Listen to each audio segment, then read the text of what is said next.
Namaste, hello, and a very warm welcome to UPSC for everyone. My name is Abhinav, and in this video, we are going to discuss selected topics from the Hindu and Indian Express.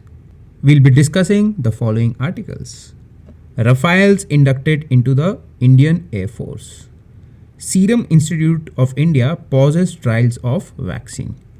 Here I will tell you about the vaccine trials, the 4 phases, okay, and I will also tell you who governs vaccine trials in India, okay. Then PM Matsya Sampada Yojana. This is a newly launched scheme, so we'll see the aims and objectives of this scheme, and we'll also see the importance of fisheries in India. Then the eGopala app, which is related to livestock, and it is also recently launched. Then we'll see the India and Japan sign logistics agreement. This is important because India is expanding its alliances in the Pacific, and it is part of such an expansion. Then frame rules for disposal of cigarette butts, says the NGT. So we'll get to know what are cigarette butts, what are they made of, and why do we need to dispose them off properly. Then there's also an article which says that pandemic may force government to borrow more. Here I will introduce you to some concepts like what is fiscal deficit and what is deficit financing or monetization of deficit, but in a very simple manner, okay. Then we'll also be discussing editorials from the Hindu. Now this first editorial is very good. The Great Graying of China. It gives a detailed analysis of the changing demography that is happening in China. The second one is highly opinion based. The author, though he claims many studies, but he has not quoted those studies. And the last one is about US pullout from Iraq. We'll see how it is both a good thing and the bad thing for the Iraqi government and why US is pulling out of Iraq. So let's get started. Rafales inducted into the Indian Air Force. Now, as part of the 59,000 crore deal for 36 Rafales, we have received 5 Rafales, and they were formally inducted into the Indian Air Force in number 7 Golden Arrow Squadron in Ambala. Now the Air Force has a sanctioned strength of 42 squadrons. So right now we are operating at 30. And why do we need to buy jets? Because most of our jets are old and we are going to phase them out. For example, MiG-30s, we are going to phase them out.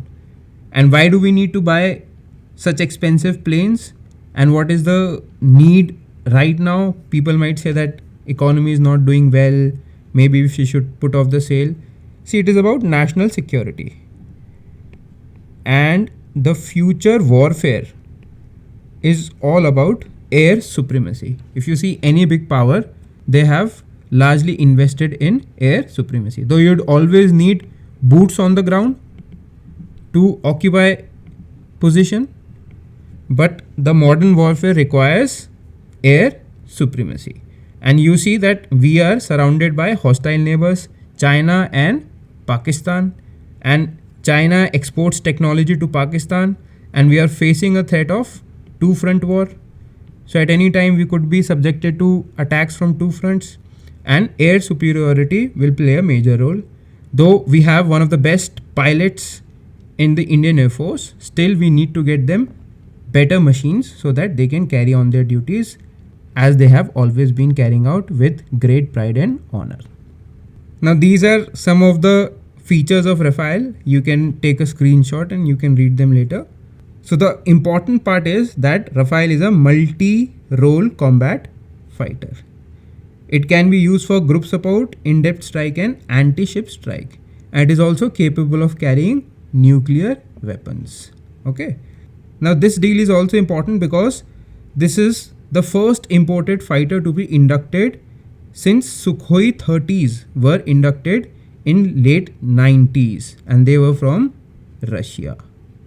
So now we have an edge. So out of 36, we have only received 5. 5 more are to come in October. And let's hope that our Air Force is able to modernize itself in time. Serum Institute of India pauses trials of vaccine.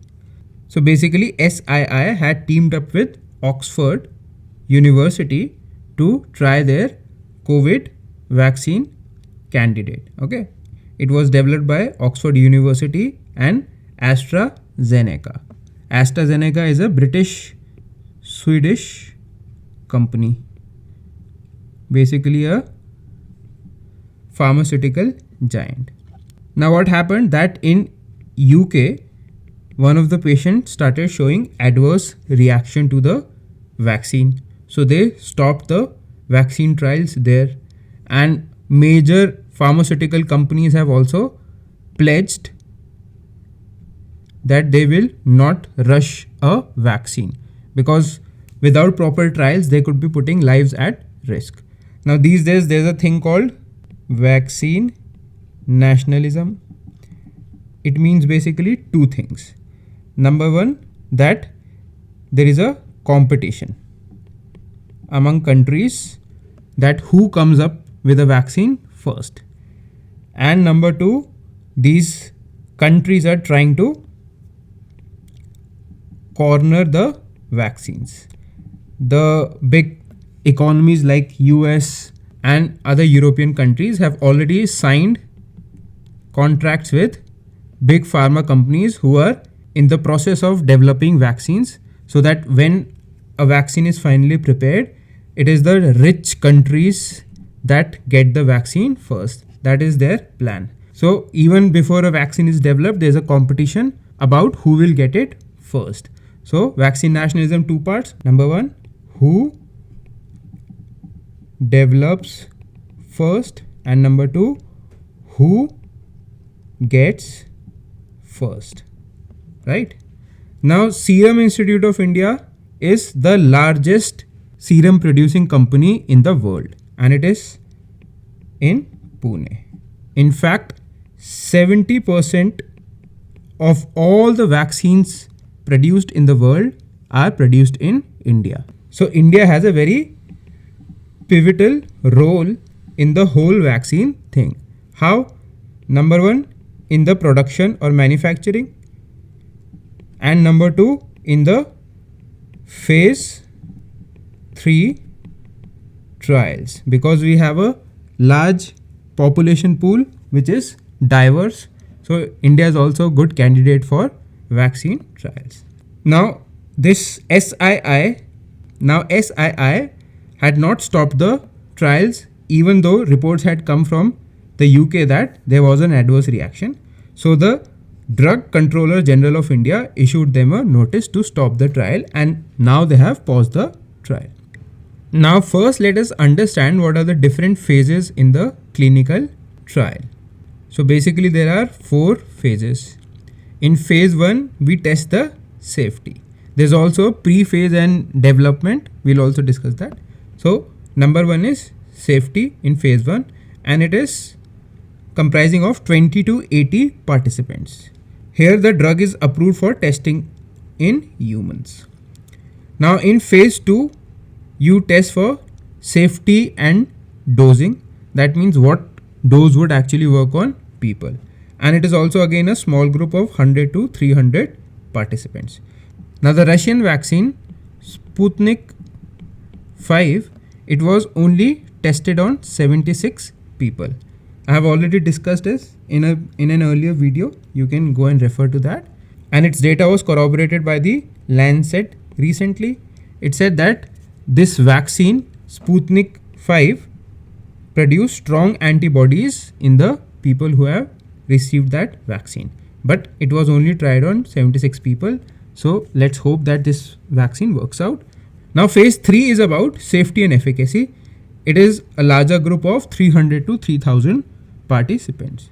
At this time, drug is submitted for FDA approval if it's in US, or for the approval of CDCSO in India. I'll just tell you in a moment what is CDCSO. After evaluating the results of phase 1, 2 and 3, it gets approval, and phase 4 is when the market is in product, then also there is constant surveillance that if this medicine produces any adverse effect, then it can be called back. Now basically you can divide it into two parts. One is development phase and the other is post development phase. So in development phase there are three phases: phase 1, phase 2, phase 3, and the post development is phase 4 trial. So let us see, phase 1 is the preliminary study of safety. Average sample size is less than 100. Objective is to find the acceptable dose level which will not cause serious side effects. Now phase 2 is study of safety and efficacy together. Now efficacy basically means that the vaccine does what it is intended to do. It involves a few hundred people or even fewer. Then comes phase 3.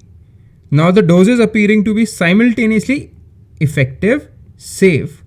So it is important that they should be both effective and safe, and they are forwarded for phase 3 study. There's again a picture, you can take a screenshot. Phase 1 evaluate safety, determine safe dosage, identify side effects. Approximately 70% of drugs move the next phase. So failure rate here is 30%. Now phase 2, it tests the effectiveness and it further evaluates the safety. Approximately 33% of drugs move to the next phase. So you see, this whole process is very stringent. Now the phase 3 confirms the effectiveness. It also monitors side effects and it compares to other treatment. There's also the use of placebo and it collects information. Now approximately 25 to 30% of drugs move to the next phase. And then phase 4 is to provide additional information after the product has been released in the market. So coming back to phase 3, we already saw that doses that appear to be simultaneously safe and effective are forwarded to phase 3 study. Now here the detailed evaluation of effectiveness in comparison to some existing treatment or some similar looking treatment having no effect, called the placebo. Hundreds or even few thousand people are given either the vaccine or a placebo. Then those people are tracked over months to determine whether the people receiving the vaccine get infected less than people who get the control. Now that allows scientists to look for rare side effects that can't be spotted in smaller, earlier stages. And after the phase 3, vaccine is found to be safe and effective, it is forwarded to the regulatory agency, and if convinced, it permits usage en masse. And then comes the phase 4, which is post-market surveillance stage. So this is about the vaccine trial phases. You can take a screenshot here. Preclinical, several years. Phase 1 months, phase 2 months to years, phase 3 years, and see, phase 3 is years to decades, and then phase 4 is ongoing. Now you must be wondering that coronavirus is novel and it's not that old, so how come we move to phase 1 and phase 2? Because preclinical takes years and years. That is because, number one, today we have supercomputers that can do the calculations, and number two, we are using the existing platforms which were used for other diseases like the adenovirus. Now this is the most promising candidate, and the Oxford vaccine was also based on the Adeno platform. Now who regulates clinical trials in India? They are regulated by the CDCSO and DGCI. So first of all, what is CDCSO? It is a Central Drug Standard Control Organization, which is the national regulatory authority in India, and it comes under the purview of Ministry of Health and Family Welfare. Now it gets its power from the Drugs and Cosmetic Act 1940 and rules under this act framed in 1945. Let me write it. 1940 and rules 1945. Now the CDCSO is responsible for approval of drugs, conduct of clinical trials, laying down the standards for drugs, control over the quality of imported drugs in the country, coordination of activities of state drug control organization by providing expert advice, and to bring about uniformity in the enforcement of Drugs and Cosmetic Act. Now what is DGCI? DGCI, or the Drugs Controller General of India, is the official of CDCSO, and he is the final regulatory authority for the approval of clinical trials in India. So that is why DCGI sent a notice to SII to halt the trials. And what is the legal basis of DGCI? Same as the CDCSO, the Drugs and Cosmetics Act 1940 and the Drugs and Cosmetics Rule under the Act 1945. So this is all about clinical trials, and we also saw which organization and agency is responsible for regulating the clinical trials in India. Now let us discuss PM Matsya Sampada Yojana. It is the latest scheme that has been launched by Government of India to give a fillip to the fisheries and aquaculture sector in India. So PMMSY is a flagship scheme for focused and sustainable development. So keywords are focused and sustainable development of fisheries sector in the country as part of Atmanirbhar Bharat Abhiyan. So again, important points are focused and sustainable development. Now this is the first such comprehensive plan to promote fisheries in the country.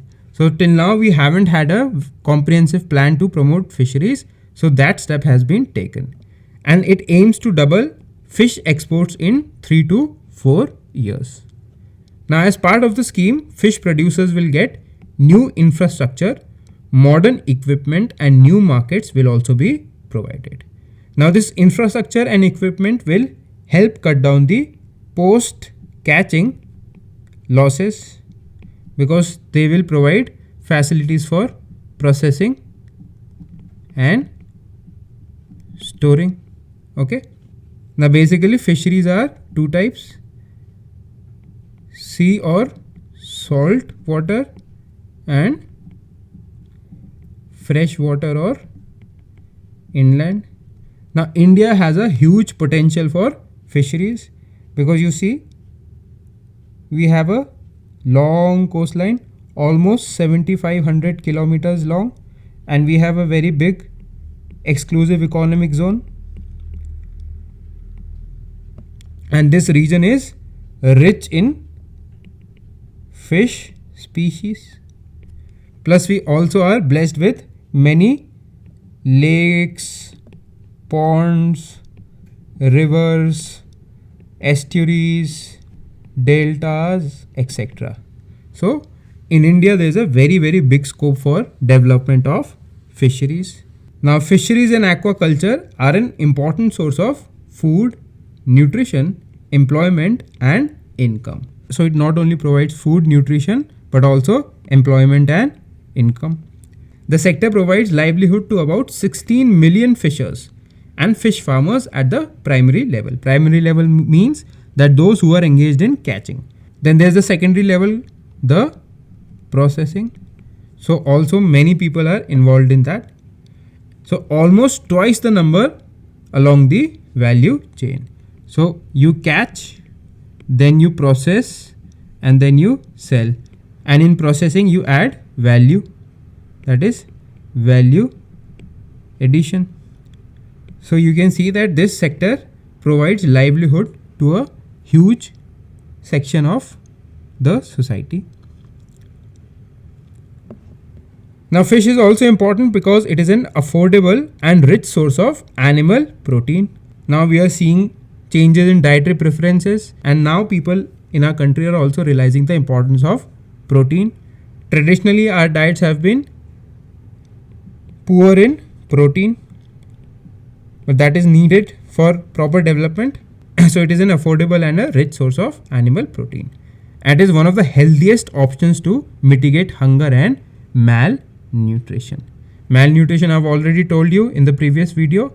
It is about deficiency of either macro or micronutrients or maybe both. Now, fisheries sector in India has shown impressive growth with an average annual growth rate of 10.88%. So see, from 2014-15 to 18-19, this sector has shown a growth of 10.88%. So all the more reason to invest more in this sector. Now, what would be the objectives of this scheme? It will help in harnessing of fisheries potential in a sustainable, responsible, inclusive and equitable manner. Now, these may sound mumbo jumbo to you, but they are the keywords in government policies. If tomorrow and when tomorrow by God's grace you also become an officer, you will also have to be conversant with such language.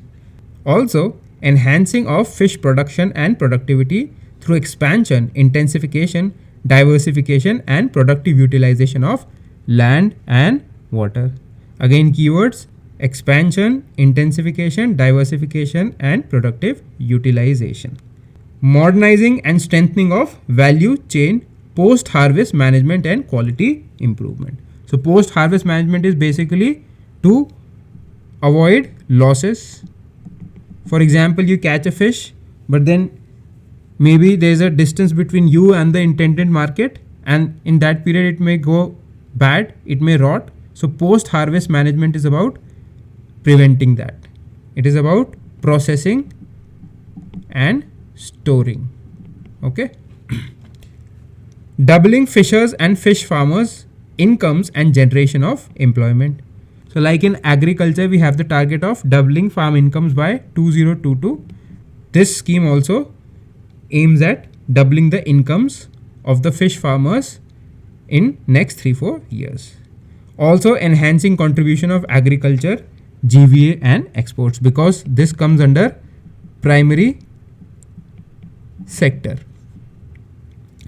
Social, physical and economic security for fishers and fish farmers. Robust fishery management and a good regulatory framework. Now the aims are to address critical gaps in fish production and productivity, quality, technology, post-harvest infrastructure and management modernization. You can take a screenshot because these are just words. Important word here is to adopt cluster or area based approaches and create fisheries clusters through backward and forward linkage. Now backward and forward linkage means that you are talking about the entire value chain. That is a concept called farm to fork. This is the concept in agriculture and same concept in the fisheries as well. So it is about integrating the whole value chain from the point of catching to consumption, and is about integrating this whole chain. Now it focuses especially on employment generation activities such as seaweed and ornamental fish cultivation. Now seaweed is also very promising field for farmers to earn good revenue, as well as ornamental fish cultivation. To consolidate the achievements of Blue Revolution and bring new interventions such as fishing vessel insurance, support for new upgradation of fishing vessels, etc. Now the significance of this scheme: it will create modern infrastructure with efficient supply chain management from farm gate to retail outlet. The forward and backward linkages that I just told you about. It will increase growth of food processing sector in the country, and this is very, very important because in our country lot of food goes to waste, and unfortunately so many people go hungry. So we need to save as much as food as possible. It will increase GDP, employment and investment. It will help in reducing huge wastage of agricultural products. It will help in providing better prices to farmers and double their incomes. Now this is an umbrella scheme and it has two components. One is the central sector component and other is the centrally sponsored scheme. In central sector component, 100% funding from Government of India, and in central sponsored scheme, 50-50 ratio and 90-10 ratio for northeast states and other ways. So this scheme is to pave way for the blue revolution in our country. Pandemic may force government to borrow more. Now government is suffering from serious revenue shortfalls because of COVID-19 situation, and there's also controversy regarding the GST refunds. Now this is forcing the center to borrow more. But as per government sources, deficit monetization is the last resort. Basically, in deficit monetization, the central bank prints money to bridge the fiscal deficit. Now basically what happens? Who prints money? The central bank. But in economics, always remember that every asset must have an underlying value. There must be something that guarantees the value of that asset. For example, imagine if Government of India were to give everyone 1 crore rupees tomorrow. What will happen? It will probably lead to hyperinflation in the economy. This is the simplest thing that I'm telling you. There can be many other things, but in principle it can lead to hyperinflation. So whatever money that is printed by RBI is very calibrated as per the conditions of the economy. Now earlier what used to happen, that Government of India would basically tell RBI to bridge the deficit. Whatever the fiscal deficit that the Government of India had, Government of India would basically tell RBI to print that amount of money. But that led to imbalances in the economy. So in 1997, Government of India, it gave up the practice of deficit monetization. Now RBI and Government of India have an agreement before each fiscal year, which is called ways and means advances, that they decide that this is the amount of money that RBI will print in this given fiscal, and in guarantee the Government of India gives bonds to RBI, so that money, the rupee that you see, is guaranteed by bonds. That is the underlying asset that guarantees the value of money. Okay, so we won't be going for monetization of the deficit. It is not practice. It was stopped in 1997. Now what is fiscal deficit? First of all, what is fiscal? Fiscal is nothing but a financial year. In India we have from 1st April to 31st March. Some countries have from 1 July to 1 June. Okay. So fiscal deficit is the difference between the total income of government and its total expenditure. And what is the income? From taxes and non-debt capital receipts. Now because the pressure that the government is facing, it will review its borrowing in the second half of this fiscal. It has already set a target of 12 lakh crore for borrowing in this fiscal. And how RBI will give? RBI will give that money by going for open market operations and selling government securities. One day we'll discuss all of these topics in detail when we discuss about economics.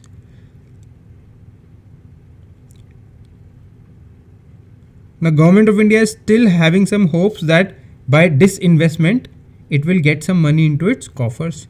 But this is not really a good time for disinvestment because the market sentiment is too low, and even if we are selling any company, the amount that we'll get for selling those shares won't be as high. So again, it is a catch-22 situation for Government of India. If it sells, then it's a problem. If it doesn't sell, then it's also a problem. Now moving on to the next news. India and Japan signed logistics agreement. This agreement is called Reciprocal Provision Supplies and Services. Now what will happen? This will allow the armed forces to have better interoperability and they'll have a better synergy to work together. So this will allow the armed forces of both sides to coordinate closely in services and supplies.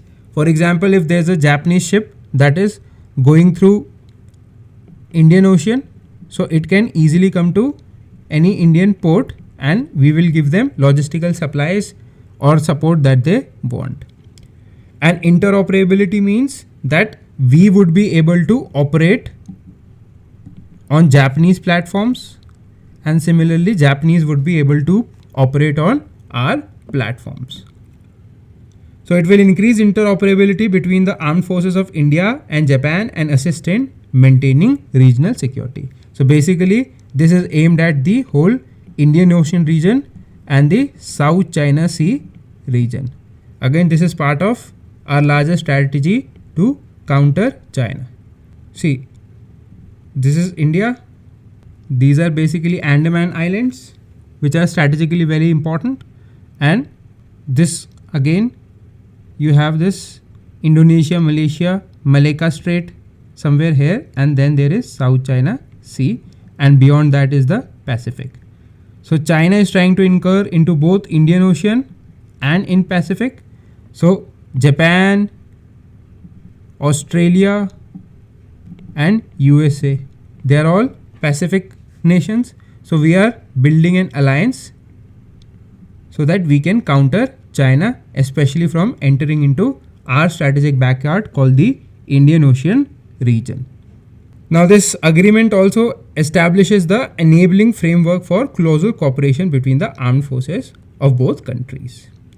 It is mainly aimed at greater maritime cooperation and can dramatically upgrade India-Japan naval exercise.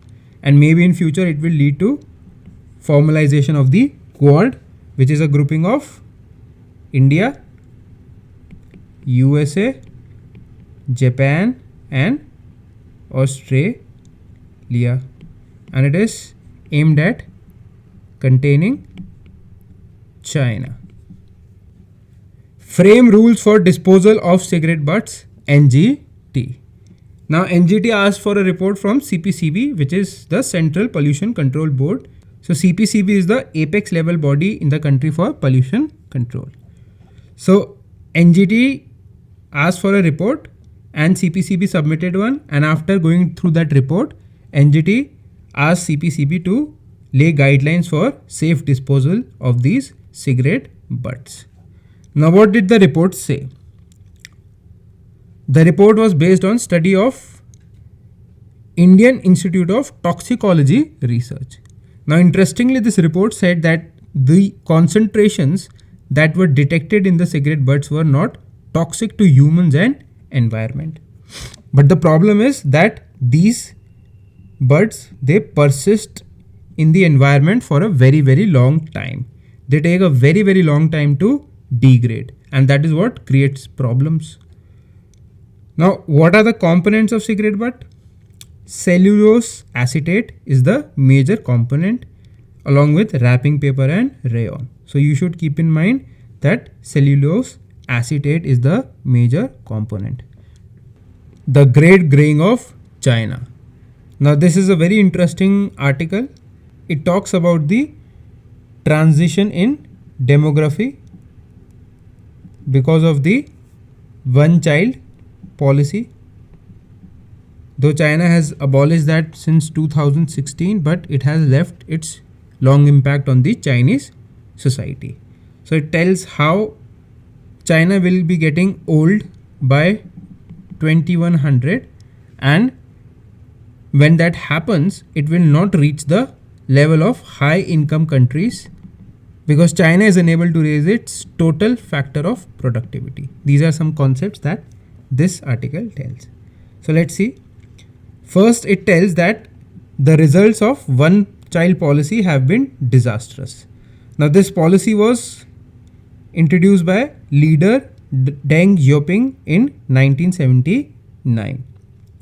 Now the average birth rate in China has fallen to 1.6, and it is much less than the population replacement rate of 2.1.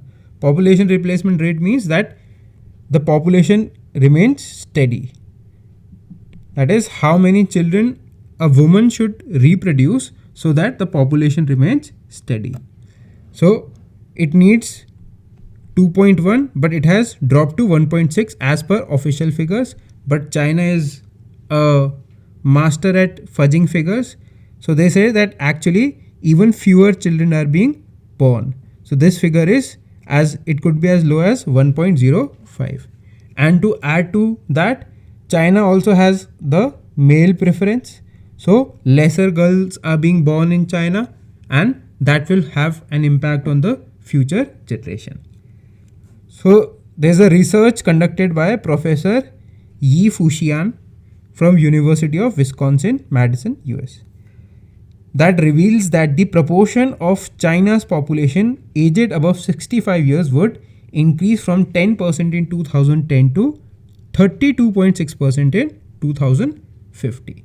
And for India, the corresponding figure would be 5.6% to only 14.2%. So we have a great opportunity. As China gets older, we are getting a younger population. We should be able to exploit that. Now it also says that the labor force of China, that is aged between 20 to 64, will reduce from about a billion in 2017 to 787 million by 2050. So China will come to be progressively dominated by older people in coming years.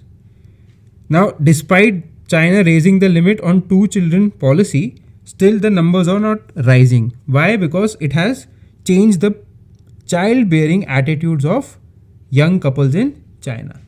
Many of them do not want to have 2 babies for economic and lifestyle reasons. Especially most of these young people were themselves single children, so they really don't understand the need for the second child.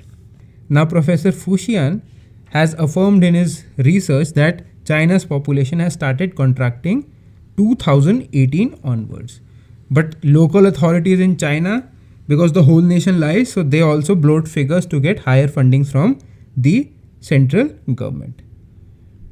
Now it says even if China can stabilize its fertility rate at 1.2, because that report says it is as low as 1.05, then its population will fall to 1.07 billion by 2050 and 480 million by 2100. So you can see that in coming years, China's population is going to be old, and simultaneously our share in older population would be about 15%. Now what are the implications of such a change? Now China will need huge expenditures on health, social welfare, pensions. Its saving rate will decline because the pensioners don't save. It is the young generation that saves. There will also be a fall in number of young people, leading to decline in its manufacturing. China today is known as the factory of the world, but that is also going to be changing very soon thanks to its role in the corona pandemic, and all the countries, big countries, are trying to pull out manufacturing from China. Let's see if that really happens. So fall in number of young people would lead to decline in manufacturing, exports, and also mean lower revenues for the government. And its annual per capita income at present is $10,000, but with increasing population of older people, it will lead to slowing of economic growth.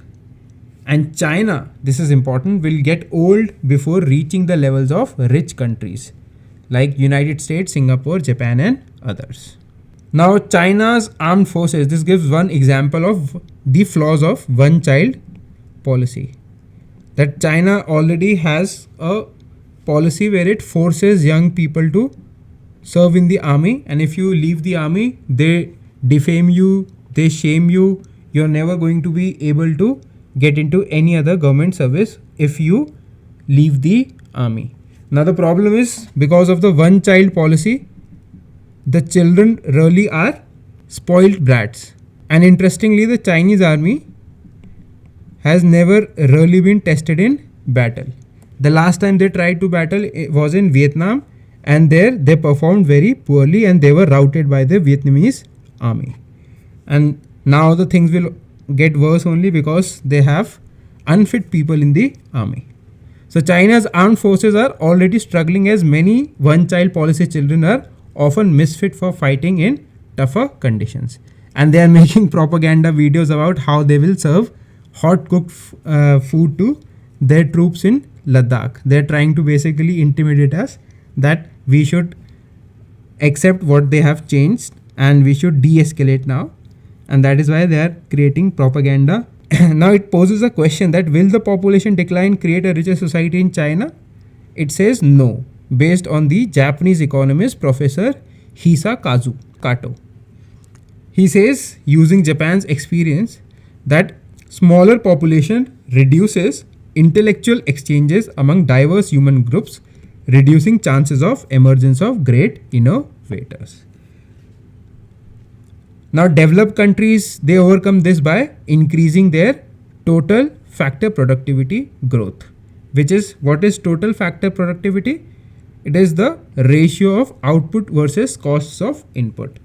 So, output by input. So, if you have to raise the ratio, either you decrease the inputs or raise the output. So, rich countries have figured that out, how to raise their total factor of productivity. But this article says that unfortunately for China, it hasn't been able to do so. It points to 3 factors that are considered critical for increasing total factor productivity. Number 1, market reforms. Number 2, improvement of governance. And number 3, scaling of human skills in manufacturing and services. Now, many economists say that these market reforms and improvement in governance are closely intertwined with a liberal regime, which is not the case with China. So there has been little progress on ground on issues such as opening of services such as banking, insurance, education, or the establishment of independent legal systems. And it says that post 2008, this is very important, and this event is probably going to affect world economy in coming years.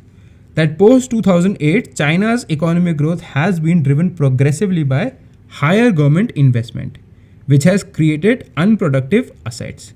For example, by estimates, in real estate only, there is a bubble. Like there was a bubble in America that led to the crash of economy. In real estate, there is a bubble of trillions of dollars, not billions, but trillions of dollars.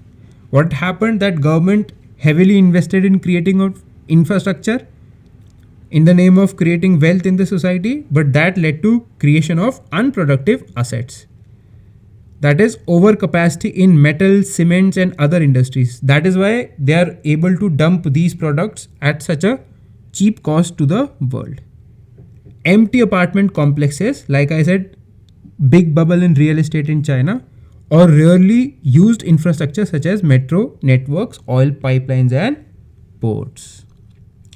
Now he also talks about that there is absolute control in China. China has never ranked well any of the governance indicators like the Corruption Perception Index of Transparency International. And Mr. Xi has moved more towards controlling the society, and he's been controlling any type of dissent in the society. Now he says that still 40% of China's population lives in rural areas, and this is a huge gap because it inhibits the raising of TFP. He goes on to say that over the past 70 years, only 15 countries have managed to climb from middle to high income status, like Singapore, South Korea, Taiwan and others. And all of them had skilled their workforce with 3/4 or more, that is 75% or more of their working population having completed high school. That is not the case with China, so not a very good news. And then he goes on to say that this new world post-pandemic is not going to be good for China because of hostility of the world towards China because of China's action. Because even during the pandemic, China is picking up fights not only with India but also with Taiwan. It is also claiming Russian territory. So China is claiming, and with Japan, and of course with the USA. So China is engaged in multiple conflicts at the same time. So things are not going to be good for China once we come out of this pandemic. An agricultural led revival as flawed claim. Now, this is more of an opinion based editorial, though the author has given some factual information and some data from credible sources, and he makes some good arguments as well. But you use your own discretion what you want to take from this article. The government is claiming that agriculture will lead to India's economic revival. Now, government has given 4 reasons, and then Mr. R. Ramakumar, he decimates all the 4 reasons. He tells us that why those reasons are not right and how they would not lead to revival of the economy as claimed by the government of India. Now, the 4 reasons or the arguments that government offers that agriculture will lead to economic recovery in India are first, that India's food grain production in 2019-20 was 3.7% higher than in 2018-19. The procurement for Rabi wheat was also higher. So they say that these indicate that there is resilience in agriculture sector. Second reason that the government gives is that food inflation for the first quarter of 2021 was at 9.2%. It was higher than the previous year due to sustained demand for food. So this is government stand that food inflation was high due to sustained demand. And they say that this shows a shift of terms of trade in favor of agriculture. The third reason that the government cites is that the area under Kharif sowing for 2021 was 14% higher than 2019-20. Now, higher Kharif sowing was accompanied by higher tractor and fertilizer sale because government tracks these sales. So they say that because there are higher sales of fertilizers and tractors during the Kharif sowing season, that means farmers are investing more in this sector. So not only will it lead to growth in agriculture, but allied sector like fertilizer and the tractor industry, which is a part of the automobile industry. And the fourth point that the government makes is that the economic package for agriculture under Atmanirbhar Bharat, which is 20 lakh crore, will further position agriculture as the engine of revival.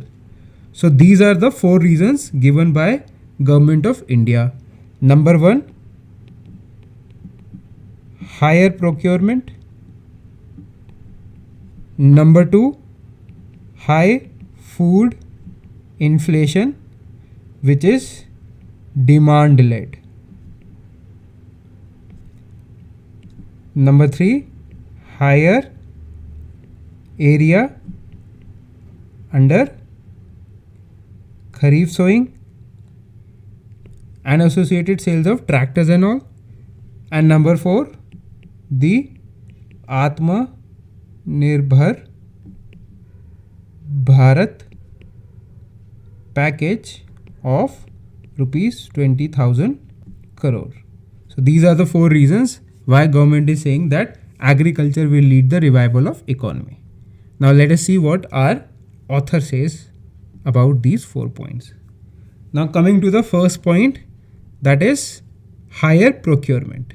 So talking about procurement, the author of the article writes that during the lockdown, it was the state governments that ramped up their procurement to ensure food security and that the people who were coming back had enough food to eat. So they said it was basically the state government that was procuring. Then he gives official figures that as per official data, only 13.5% of paddy farmers and 16.2% of wheat farmers basically sell their harvest to a procurement agency at the MSP. So basically MSP is the price that is given by Government of India each year for 21 crops.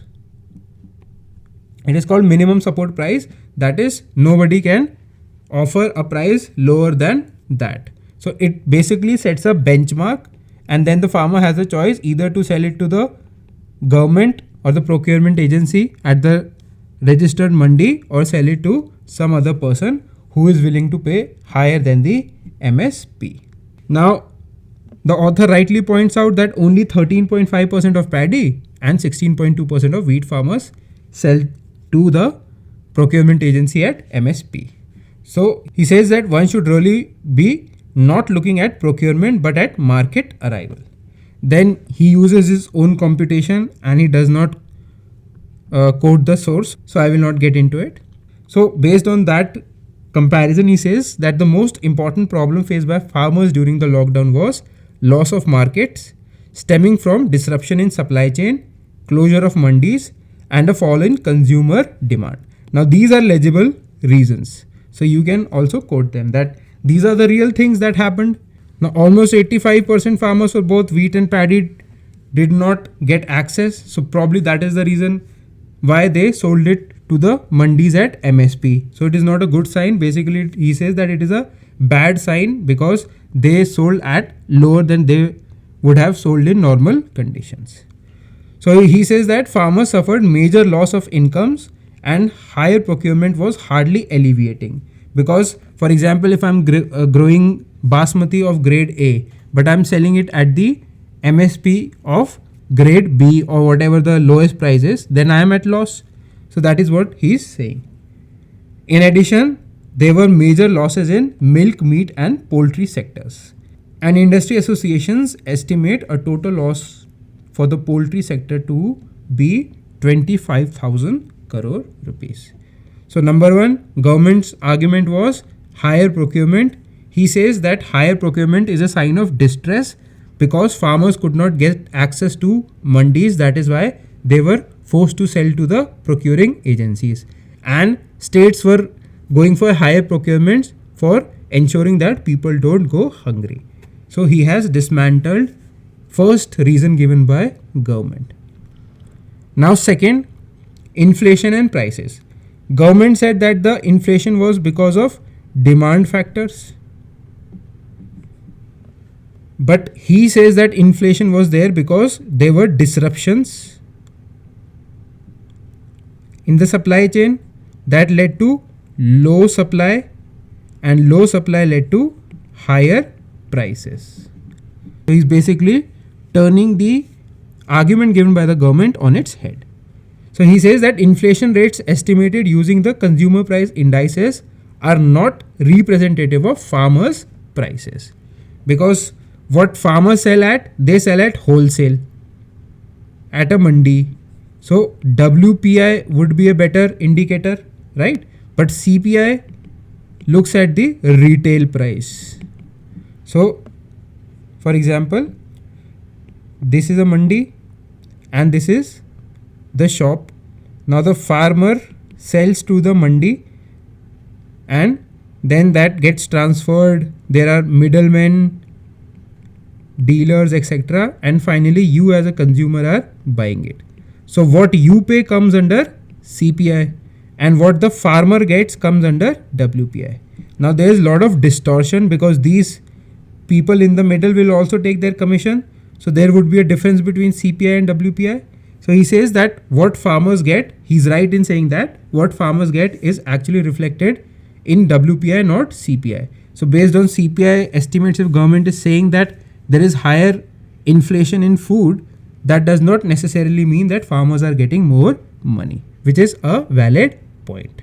So he says that inflation was largely due to disruptions in supply chains. Like I told you that it was not a demand rise, but it was a supply constraint that led to the inflation. And that is also very much possible. So we really can't blame him. Then he again goes on that he compared whatever his data were, but his argument is sound.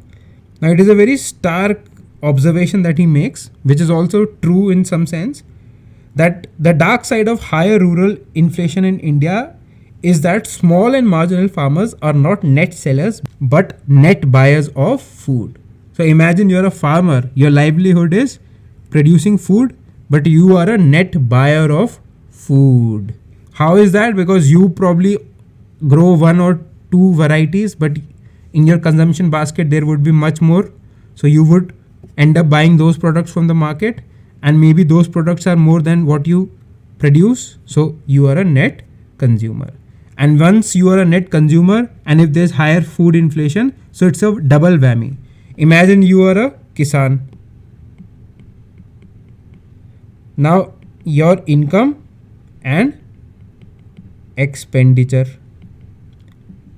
Now your income is by selling what you grow, right? And expenditure is, just imagine that you just eat food, nothing else. Grow food and eat food. So for example, your income is rupees 10.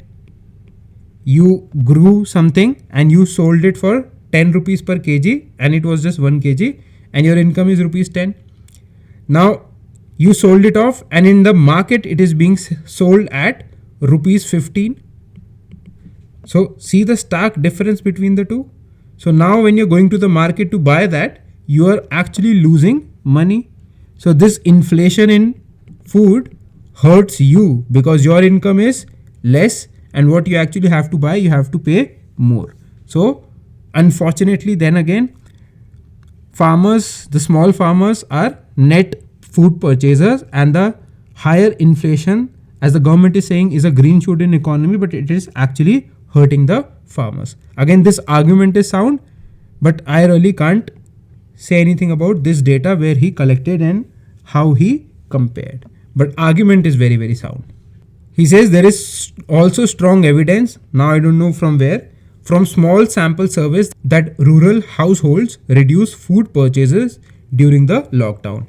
It is also very much possible because what the poor people do whenever they face any sort of problem or adversity, they cut down on their consumption expenditure, and their main consumption is food. So this is also a legible reason. Thus the claims that higher rural inflation benefited farmers and that it was due to higher food demand are misplaced. Again, this argument is sound. I just cannot verify the figures. Then the third point given by government is that higher kharif sowing. Now he says that if you look at the statistics, yes, you see higher kharif sowing. Why? Probably because many people went back to their villages due to lockdowns in cities, and they were not finding any employment avenues. And we saw the horrific scenes where people were walking hundreds of kilometers to reach their villages. So once they reached their villages, then what to do? So they probably got engaged in agriculture, and maybe that is the reason why there was higher kharif sowing. But in the long term, it will lead to a problem of hidden unemployment, because if those people continue staying in the villages and they are working in the same fields, then in the long run it will lead to the problem of hidden unemployment. What is hidden unemployment? If there's a field and it requires 5 people to work, but if 10 are working on the field which could have been worked by 5 people, then 5 people are said to be suffering from hidden unemployment. Okay. So let us see what he says. He says there is no surprise in the growth of kharif sowings in 2020, given that Rabi incomes fell during the lockdown. Many rural households may have returned to farming or intensified farming for food and income security. Legible point. Lakhs of migrant workers returned to their villages from urban areas. They may have taken up agriculture in previously fallow or uncultivated lands. Again, very much plausible. Data on monthly employment. Now this data is legible.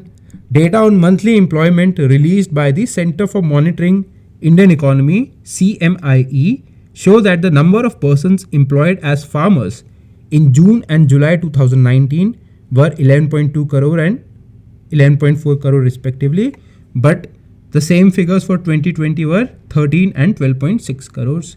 That means more people got into agriculture, and these were the people probably that who went back to their villages due to lockdowns. These are indicators of distress, not prosperity. It is no cause for celebration also because the rural unemployment rates rose sharply in May 2020 to 22.8%. Even in August, rural unemployment rates were higher than in February. So he has also dismantled the third point that higher kharif sowing was probably due to the reason that people went back to the villages and they started working on their fallow lands. Now, trickle from package, the fourth point that the government of India gave, that agriculture would lead to revival of economy, that they have invested 20,000 crore in Atmanirbhar India plan just for agriculture. But then many people have argued that out of 20,000 crore, it was only actually 5,000 crore that was new. Rest was already in the budget and different schemes. He also says that agriculture contributes only 15% of India's GVA. So even if agriculture grows by 4%, it is likely to contribute only 0.6 percentage points to GVA growth. Again, a very legible argument. See, you should always go for arguments that are backed by solid figures, because see, problem in editorials is that most of the people are sometimes they are of different ideology, and sometimes they are of different political parties, sometimes they are motivated parties. You should read everybody's opinion, okay? Because a developed mind is one which intakes opinions from different sources, but then don't let those opinions shape your opinions. You form your own opinion. That is why we don't cover editorials that much unless until they give good figures which are officially backed, or if they give good arguments which make sense, then only we cover editorials. Because everybody in our country can give gyan, but how is that gyan useful to you? So that is why we generally tend to avoid some of the editorials. But what this gentleman has written is very logical, and he has quoted figures as well. Again, his argument makes sense that even if agriculture were to grow at 4% this year, that would translate to only 0.6% growth in the economy. And to contribute full 1 percentage point to the GVA, the agriculture will have to grow by 6%, which he says is very difficult given the current scenario. Then he says that there is no denying that potential rise in demand from higher Rabi procurement or Kharif, whatever the government is saying is right, but there are counteracting tendencies in rural areas like lower crop prices, lower market arrivals, and higher unemployment, and they would negate those green shoots. Then again, coming to the Atmanirbhar package, it only translates to 5,000 crore, not 20,000 crore as claimed by the government. And this package also failed to provide financial support to farmers. He says that PM Kisan that they launched, instead of 6,000 rupees, it should have been 12,000 rupees. Similarly, for the MSP that they raised for paddy by rupees 53 per quintal, it was one of the lowest, so it should have been higher. Then he says that instead of giving a moratorium on loan repayment, government should have waived the interest loans. Now these are opinions again, that government should have done this or that. So it is up to you what you want to take from this. From this article, what is really important is the 4 points that government of India gives, that they believe agriculture will lead to revival of the economy. What were those? Number 1, higher procurement. Then number 2, higher food inflation because of demand. Number 3, higher area under Kharif sowing. And number 4, Atmanirbhar package. And how this author has beautifully countered those arguments. So you should also know, for higher procurement, he says that it is a sign of distress because of higher procurement by states, and the farmers were forced to sell their produce at the MSP to the procurement agency, which they generally don't do. Then for food inflation, he says that it is again a sign of distress. Number 1, food inflation is because of supply constraints, not demand rise. And small farmers in villages are net food consumers. So food inflation actually hurts them. It does not benefit them. And he says that food inflation, even though it is happening, those figures are based on CPI. But what farmer gets is reflected in WPI. So it is not a true reflection of what farmer is getting. Instead, because of being a net food consumer, farmer is shelling out more money. Then higher area under Kharif sowing, he says that probably because people went back and they did not have anything to do, so they started sowing their fallow lands. an Atmanirbhar package that it was not actually 20,000 crore, it was only just 5,000 crore. Then he gives his set of suggestions. For example, PM Kisan should have been 12,000 instead of 6,000, and instead of moratorium on loan repayment, there should have been waiving off of interest and so on. Drawdown in Iraq. Now you read this article, I'll just tell you the summary because there's not much in there. It basically says that number one, why USA is pulling out. Okay, so the reasons are number one, domestic politics of USA, because Trump had this election slogan, bring troops back, and he also proudly said that I will end up all the wars. So that is his part. Number two, the local factors in Iraq. The public opinion is increasingly against the US. For example, the lawmakers passed the resolution that they said that US should pull back their troops.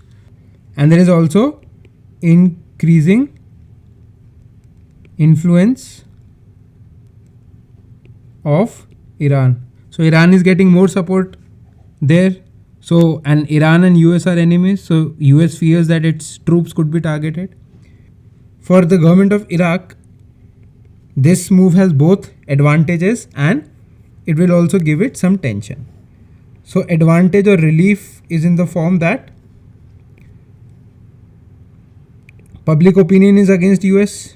So if US moves out, it will help the Iraq government. And number two, the tension part is that now the government will have to face increasingly the jihadis.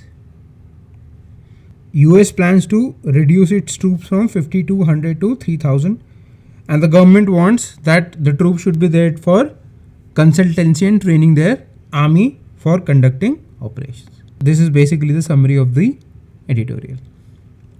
Now the eGopala app. This app has been launched by government as a comprehensive breed improvement marketplace and information portal, which can be directly used by farmers. So basically on the app, you can see which breed you want to buy, from where can you get the breed, how to get it to your doorstep, how to buy, what are the legal procedures. This app will tell you all. It will provide solutions on the aspects of managing livestock, including buying and selling of disease-free germplasm in all forms. For example, government has also proposed forming of semen banks so that quality of cattle can be produced. Then it talks about availability of quality of breeding services, artificial insemination, veterinary first aid, vaccination, treatment, etc. Guiding farmers for animal nutrition and treatment using Ayurvedic medicine and ethno-veterinary medicine. Because many farmers, what they do, they basically administer drugs and doses to the cattle themselves, and that leads to adverse health impacts not just on the cattle but also on the human beings who consume cattle products. For example, farmers inject oxytocin injections to the cow or the buffaloes who give milk to increase their milk production, but then that milk contains hormones which are not good for consumption. Then the next point is providing a mechanism to send alerts and inform farmers about various government schemes and campaigns in the area. So this will be a very good app for the farmers in terms of livestock management. Now what is the significance? At present, there is no digital platform available in country for farmers managing livestock, including buying and selling of disease-free germplasm in all forms, which will be held for artificial insemination. Availability of quality breeding service and guiding farmers for animal nutrition. Treatment of animals using appropriate medicine. Now, as of now, there is no mechanism to send alerts on due date for vaccination, pregnancy, diagnosis, calving, etc. And this will help generate awareness among the farmers for these things. So that is all for this video, friends. I hope this was helpful. Please connect with us on our Instagram page UPSC for everyone. And if you have any suggestions, please drop your suggestions in the comment box. See you next time. Till then, stay happy, stay safe, and have a nice day. Namaste and Jai Hind.